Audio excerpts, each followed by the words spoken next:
बड़ी जानकारी के साथ ब्रेकिंग न्यूज से आपको रूबरू करा दें जो इस बीच सामने आ रही है। मैनपुरी में बड़ा कार्यक्रम आयोजित किया गया है। माधवराव सिंधिया की मूर्ति का हुआ है अनावरण। मुख्यमंत्री योगी आदित्यनाथ ने मूर्ति का अनावरण किया। ज्योतिरादित्य सिंधिया भी इस दौरान कार्यक्रम में साथ मौजूद रहे हैं। कई परियोजनाओं का भी मुख्यमंत्री ने लोकार्पण किया है। जनता को भी संबोधित किया मुख्यमंत्री योगी आदित्यनाथ ने। एसपी सरकार के कई मंत्री भी कार्यक्रम में मौजूद। मैनपुरी में बड़ा कार्यक्रम आयोजित हुआ। आपको बता दें ये बड़ी खबर, अहम जानकारी। केंद्रीय मंत्री भी इस कार्यक्रम में शामिल हुए और मुख्यमंत्री योगी आदित्यनाथ ने जनता को भी संबोधित किया है। दरअसल माधवराव सिंधिया की मूर्ति अनावरित की गई है और मुख्यमंत्री योगी आदित्यनाथ ने कार्यक्रम में शिरकत करते हुए मूर्ति का अनावरण किया है।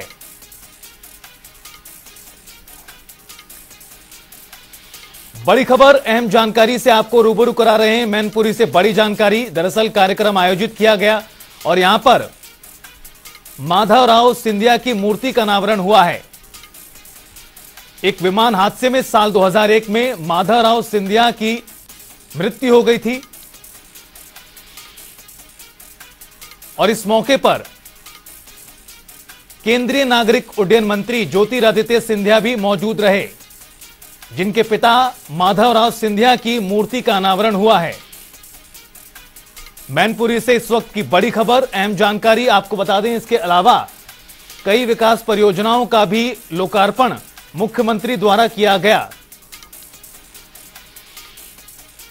मुख्यमंत्री योगी आदित्यनाथ ने जनता को भी संबोधित किया। बड़ी खबर मैनपुरी से।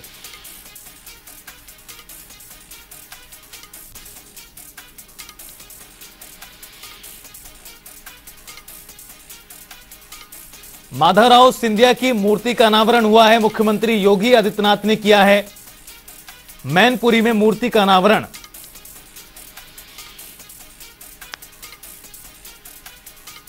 और माधवराव सिंधिया के बेटे केंद्रीय नागरिक उड्डयन मंत्री यानी ज्योतिरादित्य सिंधिया भी कार्यक्रम में मौजूद रहे हैं। इस मौके पर योगी आदित्यनाथ ने जनता को संबोधित किया। साथ ही साथ अन्य विकास परियोजनाओं को भी लोकार्पण किया है, जनता को समर्पित किया है अन्य परियोजनाओं को भी।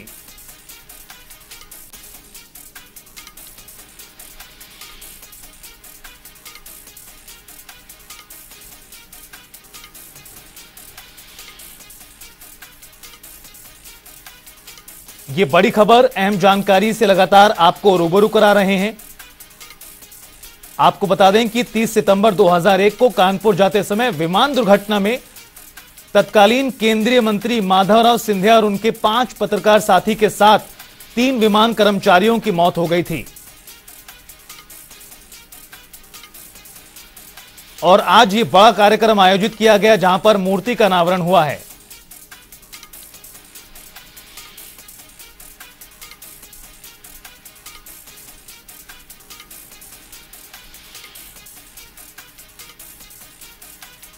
मुख्यमंत्री ने इस दौरान कई विकास परियोजनाओं की भी सौगात जनता को दी।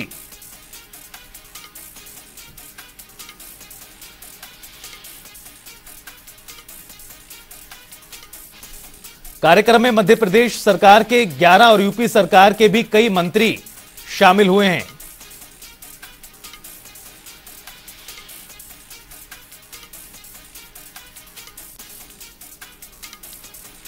अनूप कुमार सिंह हमारे सहयोगी जुड़ गए हैं ज्यादा जानकारी के लिए। अनूप, बड़ा कार्यक्रम आज मैनपुरी में हुआ। केंद्रीय मंत्री ज्योतिरादित्य सिंधिया भी इसमें शामिल हुए और मुख्यमंत्री योगी आदित्यनाथ समेत कई मंत्रियों ने भी शिरकत की। किस तरह से पूरा कार्यक्रम रहा? जनता को संबोधित करते हुए सीएम योगी ने क्या कुछ कहा? देखिए, आज अखिलेश यादव के गढ़ में मुख्यमंत्री योगी आदित्यनाथ पहुंचे थे। वहां पर जिस तरीके से कार्यक्रम का आयोजन हुआ, ज्योतिरादित्य सिंधिया का भी वहां पर तारीफ करते मुख्यमंत्री नजर आए। निश्चित रूप से इनके व्यक्तित्व को लेकर के उन्होंने कहा उत्तर प्रदेश में तमाम जो योजनाएं चल रही उनके साथ साथ वहां के क्षेत्रवासियों के भी आभार प्रकट किया, क्योंकि ये कार्यक्रम बड़े स्तर पर वहां पर किया गया था और लंबे समय से तैयारी की जा रही थी। मुख्यमंत्री योगी आदित्यनाथ के कार्यक्रम की जिला प्रशासन ने वहां सुरक्षा व्यवस्था से लगाकर तमाम वहां पर पुख्ता इंतजाम किए थे। जो क्षेत्रीय जो लोग थे वो भारी तादाद में वहां पर पहुंचे थे। तो कहीं ना कहीं ये जो आज का भी कहीं अखिलेश यादव के गढ़ में मुख्यमंत्री योगी आदित्यनाथ का दौरा, ये 2024 की कहीं न कहीं अहम भूमिका वहां पर लिखता है, क्योंकि जिस तरीके से वहां पर भीड़ आज देखने को मिली है, कहीं ना कहीं ये विपक्ष के लिए एक मुसीबत का सामना हो सकता है, क्योंकि आने वाले समय में 2024 की तैयारी चल रही है और ऐसे में तमाम कार्यक्रम प्रधानमंत्री नरेंद्र मोदी के 9 साल पूरे होने पर एक कार्यक्रम चलाए जा रहे हैं और उत्तर प्रदेश में सब जो मंत्री हैं उनकी जिम्मेदारी तय कर दी गई है, केंद्रीय मंत्रियों की जिम्मेदारी उत्तर प्रदेश के उनको तय कर दी गई है, सांसदों की भी जिम्मेदारी तय कर दी गई है। उसे में लगातार उत्तर प्रदेश में एक जनसंपर्क अभियान भव्य तरीके से पूरे उत्तर प्रदेश में मनाया जा रहा है। हालांकि कार्यक्रम तो मूर्ति अनावरण का था, लेकिन जिस तरह से आपने भी कहा कि महत्वपूर्ण पहलू यह है कि ये गढ़ है समाजवादी पार्टी का, और आखिरकार क्या कुछ संदेश देने का प्रयास किया गया और विपक्ष इसे किस तरह से देख रहा है?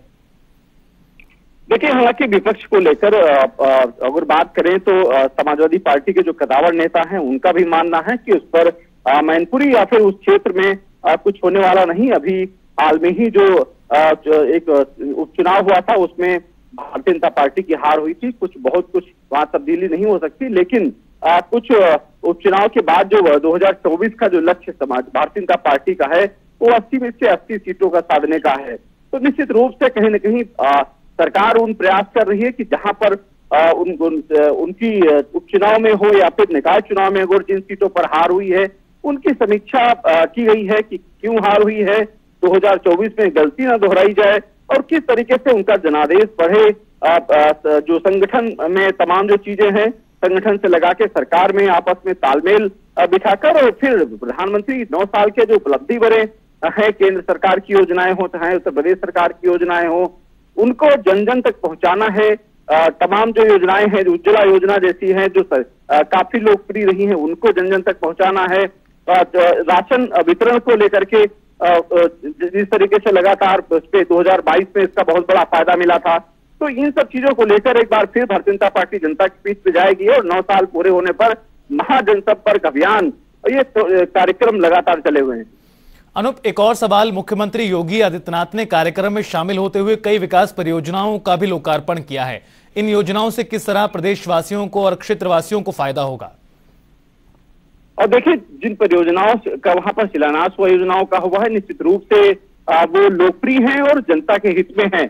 लेकिन इस परियोजनाओं को फिर विपक्ष कहीं ना कहीं अब इस मामला क्योंकि 4 साल बीत जाने के बाद जो 5वां साल सरकार का होता है वो चुनावी साल माना जाता है, तो विपक्ष ये चुनावी परियोजनाओं के तरीके से देखता है। लेकिन मुझे लगता है जब विकास कोई भी सरकार करे, वो सत्ता पक्ष करे या विपक्ष, कोई भी और जनता के हित में काम करता है तो उस पर राजनीति नहीं होनी चाहिए। विकास एक सबसे बड़ा मुद्दा है उत्तर प्रदेश में और अब देखिए कि राजनीति अब विकास की होती है। पहले जो मुद्दे थे वो दूसरे हुआ करते थे, जो खड़ंजा नाली स्वास्थ्य सुविधाएं, लेकिन अब कहीं न कहीं परिवर्तन कुछ आया है राजनीति में। तो ये कहा जा सकता है कि अब आने वाले समय में वही पार्टी टिक सकेगी जो विकास के हित की बात करेगी, लोगों के हित की बात करेगी और जनता की बात समझेगी।